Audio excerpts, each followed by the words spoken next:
Hello again, everyone, and welcome back to Reddit Aliens. I'm John, and as always, thank you so much for being here. Another good topic for you today. Let's do it. Doctors share their craziest examples of patients faking it. Some viewer discretion advised. Please remember to like, share, comment, hype, listen, and ask for shoutouts.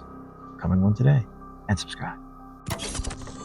Taking trauma call during surgery residency, had a prisoner come in after a fight and claimed he couldn't move or feel his legs. All the CT scans and MRIs were normal, but we would shield his legs so he couldn't see them and poke them with needles and other sharp objects with enough force to cause pain. He never flinched or moved his legs at all. He was diagnosed with SIWORA, spinal cord injury without radiographic abnormality. He stayed in the hospital for a week, no improvement. Always had one guard with him. One night they were down in the lobby watching some television, but the guard needed to use the restroom. The patient said, "Where could I possibly go? I'm paralyzed." Guard left him alone for 2 minutes. Patient last seen sprinting down the road, naked butt cheeks flapping in the breeze. Made it to a city 4 hours away by car before he was caught again. I've never seen anyone fake it so well. Truly playing the long con. Dermatologist here. Patient was convinced she had a melanoma and needed a biopsy and would need to be on workers' comp. I told her it looked like ink from a marker. She demanded a biopsy. I wiped the area off with an alcohol swab and showed her the ink and that there was no spot on her skin anymore. She stormed out threatening to sue. I'm just glad I cured her melanoma. Had a patient come in for a fall who now couldn't move their legs at all. Did a bunch of tests and didn't find anything. The patient was not at all fazed by suddenly being paralyzed, which was the first red flag. Didn't really believe anything was wrong, but the patient was still not moving their legs. My options are to admit for a huge workup or get them to walk. So I update them saying everything is fine, tests are negative, you can go home. Patient gets up, gets dressed, and walks out without a word. Young 18 to 20 woman went running into small rural hospital ER pretending to have abdominal pain. Police officer has tagged her going 40 kilometers over the limit, which was stunt driving as per the new law into Ontario. Impound and license suspension automatic. Cop followed her into ER and apparently said he'd be waiting for her when she left. Locum staff, such as myself, were housed at a small B&B about 15 minutes away, and the ER had pre-printed order sets to be done before we arrived. When I arrived, she flat out admitted that she just came in because she freaked out and didn't stop. I told her we'd give her 45 minutes to call her parents or family before I booted her. Except BHCG came back positive, and subsequent ultrasounds came back showing extremely early ectopic. Officer figures out something is up when he hears air ambulance call come in over the radio. She was completely asymptomatic and just worked out that she dodged both charges and a life-threatening issue by accident. It was definitely a what the moment. Edit. Well, this blew up overnight. I got a few messages. A little more info. Small rural hospital in northern Ontario often services areas from more than an hour's drive away and still only have a catchment area of 2,000 to 3,000 people. When on call, it was just that. We would do our days in the community clinic, then maybe hospital rounds, then go home and be on call. We wouldn't be at the hospital. There wasn't an on-call room where you would stay, for example. There were lots of times that you'd go a full night without being woken up, or maybe just a call from the acute care inpatient wing. Locums were short-term contracts for places that didn't have full-time medical staff for whatever reason. It's hard to attract clinicians if you don't even have broadband internet in the community. They generally pay very well. Pediatric neuropsychologist. Got a referral for more or less consolidated care. Patient was 13, wheelchair-bound, required therapeutic oxygen, seizures, arthritis, musculoskeletal problems, suspected autism, completely nonverbal, severe behavioral challenges, the list goes on. He was being followed by at least 8 different specialties, clearly none of whom were communicating with each other. And MedList was 18 prescriptions long, including some incredibly heavy-duty stuff. Opioids, antipsychotics, anti-epileptics, that sort of stuff. Got kicked to me after his umpteenth ER trip because the ER doc felt something was off and he needed someone to look at the whole picture. Factitious disorder by caregiver, or Munchausen by proxy. All of the original symptoms were parent-reported going back to about a year old. It had possibly started with a febrile seizure, fever-induced seizure, in infancy, but this was never witnessed by anyone but Mom. She's unclear. She had been telling docs different things. She was convinced her son had all these disorders, told him he was going to die any day. He got a Make-A-Wish trip and donations, etc. He was removed from her custody and taken off most of his meds. Within a few weeks, he was out of his wheelchair playing basketball, no oxygen, super talkative and friendly. No behavioral problems. We did have a pretty significant intellectual disability, but there's no way to say if that was organic or the result of the prescription cocktail he had been fed all his life.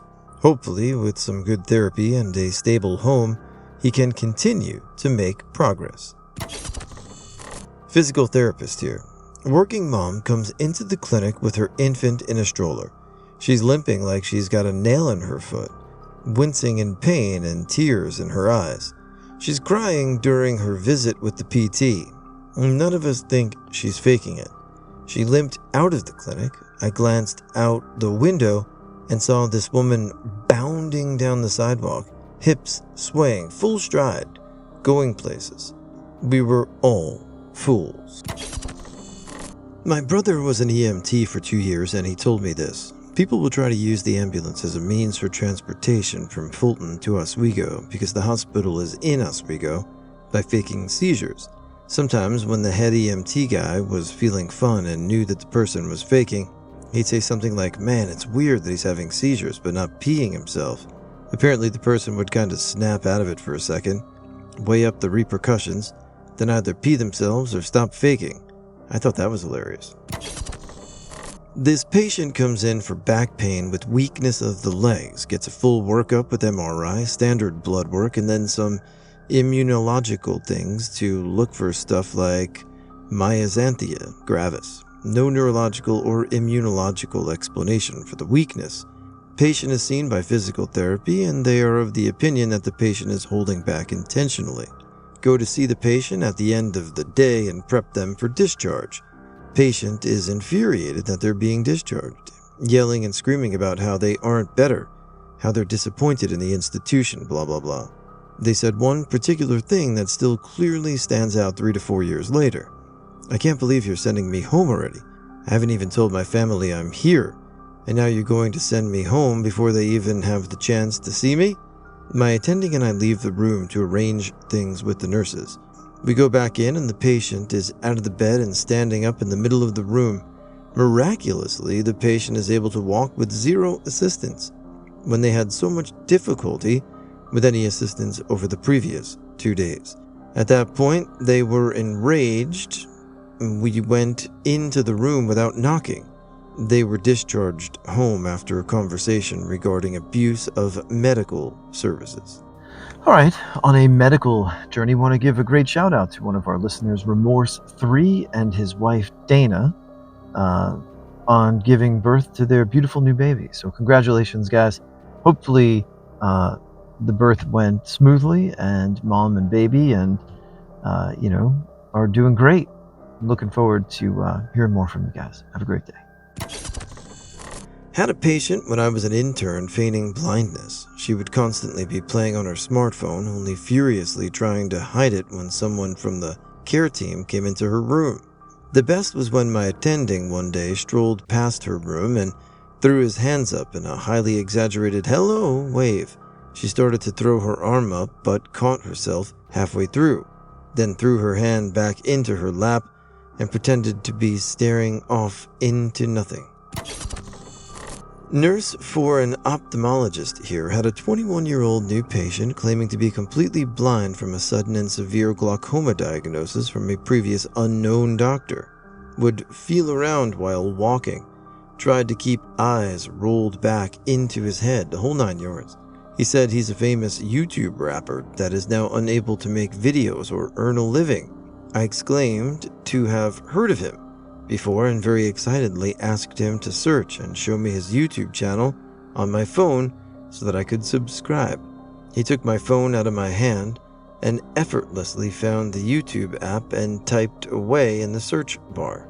Oh, and of course, his eyes were back to normal and focused. One time, my roommate, who is an ICU nurse, came to see one of the indoor soccer games. During the game, a player on the other team went down hurt and started screaming in pain and swearing and rolling around while holding his ankle before he was eventually helped off the field. He then limped over to where the fans sat and watched the rest of the game brooding in silence before he left early. After the game, my roommate told me he was going to go over and see if there was anything he could do to help, until he saw that the guy was limping on the wrong leg. Was told this one by a fellow nurse I used to work with when we had a psych floor. It's not unusual for psych patients to stash things in various orifices. This one woman was convinced she was impregnated by a ghost-like figure, but no one would believe her. So, one day she started complaining of massive pelvic and uterine pain. She called them contractions. So the doctor goes to do an exam. The doctor feels something larger in there, so they prep a table to get the object out, which was quite large. So the wonderful third year helping with the procedure starts hearing this woman complain of contractions and yelling things like, "Should I push? I'm going to start pushing." Doctor trying to work forceps around this woman's parts as to not hurt her, finally goes, "Got," and as he starts saying it, he pulls out a baby doll, head only. The poor med student did the wobble, went all flush, had problems keeping balance, and about took a dive. I was told he didn't live that down the whole rotation. Had a patient who had been in and out of hospital throughout her pregnancy with episodes of heavy bleeding. This was her 6th baby, so she was a fairly well-known patient in our unit. The issue was no one had ever seen her actively bleeding. She'd call saying that she'd bled down the toilet but flushed it, and all the examinations we did came back completely normal with mostly no evidence of any bleed whatsoever. On occasions during speculum examinations, we'd see the smallest amount of blood. I was caring for her during a shift when she yet again called to say she was bleeding. Walked into her room and found her jabbing around her vagina with sharp objects to make herself bleed. She had been doing it the entire pregnancy. The reason she gave? Because she had 5 noisy children at home, needed some rest, and knew we wouldn't admit her to hospital if it wasn't for a good reason. She would do it any time her being discharged home was mentioned. We ended up having to complete a perinatal mental health referral and consult with the safeguarding midwives as she was putting herself and baby at risk of serious harm. I'm a nurse but not a doctor. I had a patient who worked in a hospital, janitor, so he knew enough to fake a bit. He was seeking pain meds, complaining of chest pains, wanting morphine. He was worked up for everything cardiac and was fine. Then he tried to claim GI discomfort when he was being discharged. Cleared again for everything, faked chest pain again, cleared again, now he's my patient. I'm a new face. He's telling me he's having abdominal pain. I say he'll be up to see him soon. This patient wants a ginger ale, some stomach ache. I decide to go to lunch. My coworker comes into the lunchroom disgusted. This guy had taken a dump in a basin and then dumped the ginger ale over it and tried to tell her he'd had a fecal vomiting. Ugh. He obviously needed Dilaudid right now for the pain. I walked into his room, and sure enough, a pile of shit and a puddle of ginger ale. I told him I'd have to take away his food and drinks, and we'd have to put an NG down. Suddenly he changed his tune. He admitted to faking it. Why do these people do what they do? ER nurse, Bringing a patient back to a room who said he had kidney stones, I had him stop at the bathroom and get a urine sample. Dude comes out with a specimen cup that literally has a piece of concrete in it. Looked him in the eye expecting some sort of joke. He was serious. I threw it away and walked his dumbass back to the waiting room to contemplate his stupidity. When I was a medical student, I worked in the pediatric side of the emergency room and we would give popsicles to all the kids. One afternoon, an 8-year-old came in with his father and asked what was wrong. The kid couldn't remember what he complained about to his dad, and the dad couldn't remember why he brought his kid in. The kid's mom was a nurse. She was working at another hospital at the time, and she was the one that would keep track of these things. Anyway, after a few minutes trying to figure out what was going on, the kid asked, "So, can I have my popsicle now?" The kid was 100% healthy. Unfortunately, we reinforced bad behavior and both the kid and the dad subsequently left with popsicles. My cousin got glasses. Her 7-year-old little sister also wanted glasses because she thought it was so cool to wear them. So she started telling her teacher she couldn't read what was on the chalkboard, and she'd squint at home and go incredibly close to the TV to watch things because she said she couldn't see things clearly. Her parents got worried and took her to the doctor.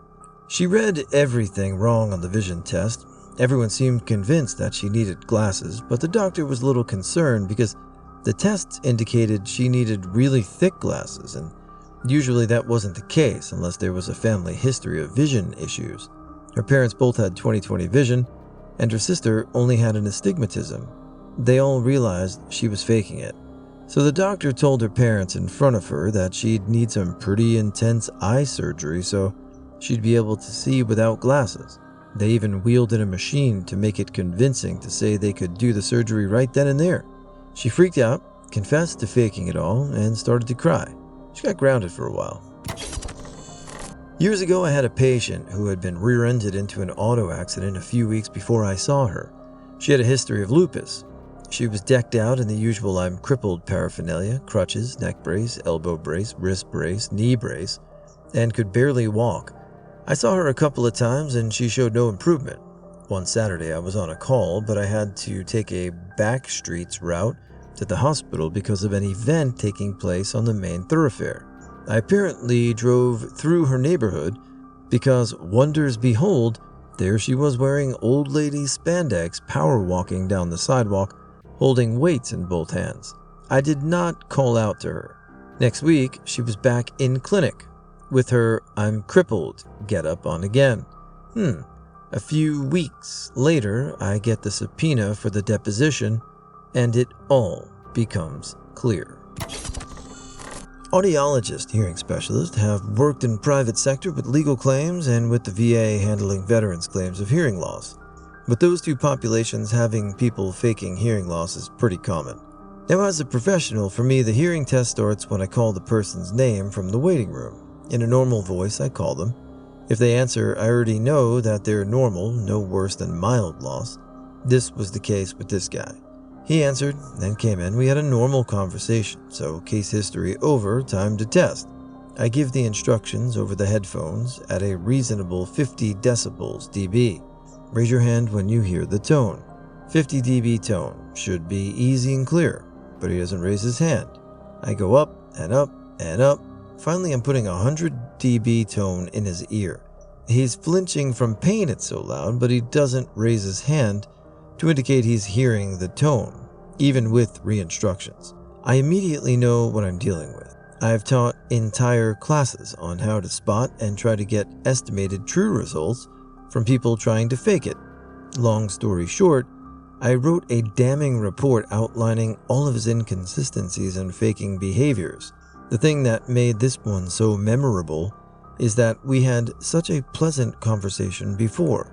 He was a fire chief. I have firefighters in my family, and it was one of those where you think if it wasn't for professional, patient, appropriate distance, we could hang and be friends. But then, this guy was determined to get a disability rating, and it just pissed me off.